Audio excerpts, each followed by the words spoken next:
Earlier this morning, we heard from General John Allen, the commander of U.S. and NATO forces in Afghanistan. He testified before Congress last week for the first time in his current role on Friday. We sat down for a wide-ranging interview on the future of American involvement in Afghanistan. Tell me where you see the effort in Afghanistan today. Well, I think we've come a long way in the last several years, and in particular over the last couple of years.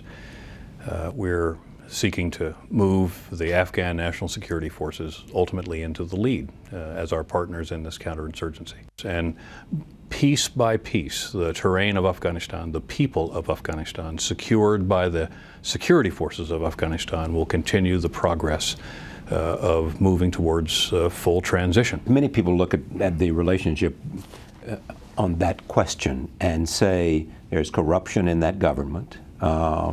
And whether that government can provide the kind of leadership that would enable them to meet their commitments to their own security. Mm-hmm. There is corruption in that government, and President Karzai acknowledges it himself. And I think that's a very good going-in position, frankly. He talks about partnering with us. He talks about working within the Afghan government to eliminate a culture of impunity. Can you achieve the mission without being able to deal with that corruption in a significant way? Well, we are dealing with the corruption, and we can accomplish the mission dealing with it, but we won't solve it all at the same time. It's going to take time. And at the pace of the Afghan forces being able to take the responsibility, you believe that by 2014, when American forces are essentially withdrawn, the Afghan force will be able to stabilize Afghanistan and prevent a Taliban takeover. By the end of 2014, it is the end of the ISAF mission. I believe that the ANSF will have completed security transition by the end of 2014. They won't be alone.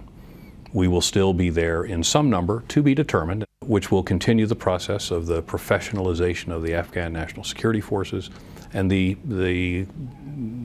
improvement of their capabilities. What happens if we're not there?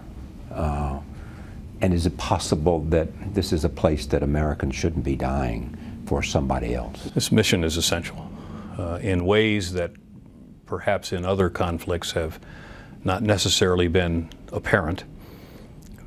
There is a direct line relationship between what happened in Afghanistan in the work up to 11 September 2001 and what we're doing in Afghanistan today. Al-Qaeda does not have a strong presence in Afghanistan today, and many of the leaders of Al-Qaeda have been killed, including Osama bin Laden.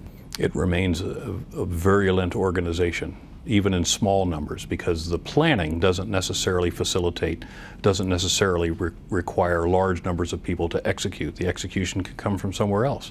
We don't want the Taliban to put down roots or the Al-Qaeda to put down roots in Afghanistan that can facilitate Afghanistan becoming once again a launching pad for international terrorism. Here is a quote from the New York Times by two respected reporters, Helene Cooper and Eric Schmidt.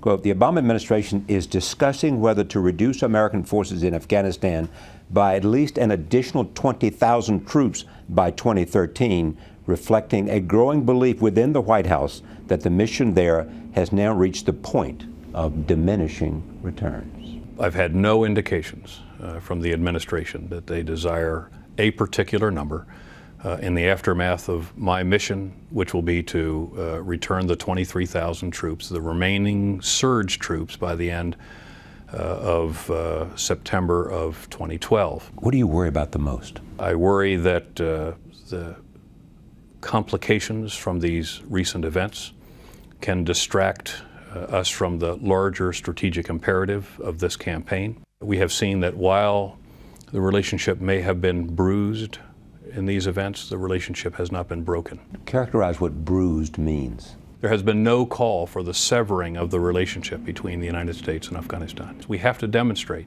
that we're a reliable partner, and we can't permit, as tragic as that is, that event to define the relationship between the United States and Afghanistan. Do you believe that Sergeant Bales is a casualty of war? I'd prefer not to comment on that. Obviously, we have an investigation that still needs to be completed. and ultimately, through that investigation, the process of adjudicating this through the military justice system. Let me just ask this. You are optimistic, it's fair to say, that this mission can be accomplished. When I look into the eyes of our troops and I see their dedication to this mission, I am optimistic that we will accomplish this mission. This campaign is on track. The ANSF is moving into the lead. They want to be responsible, ultimately, for ending this insurgency. They want to be responsible for protecting the people from the Taliban. What's interesting about General Allen in this conversation to me and what he says is, number one, he really thinks this mission can be accomplished. He thinks that the Afghan security forces will be able to stabilize Afghanistan. That's number one. He reminds us that there'll be more troops still there, some troops still there, to help them in some kind of supporting role.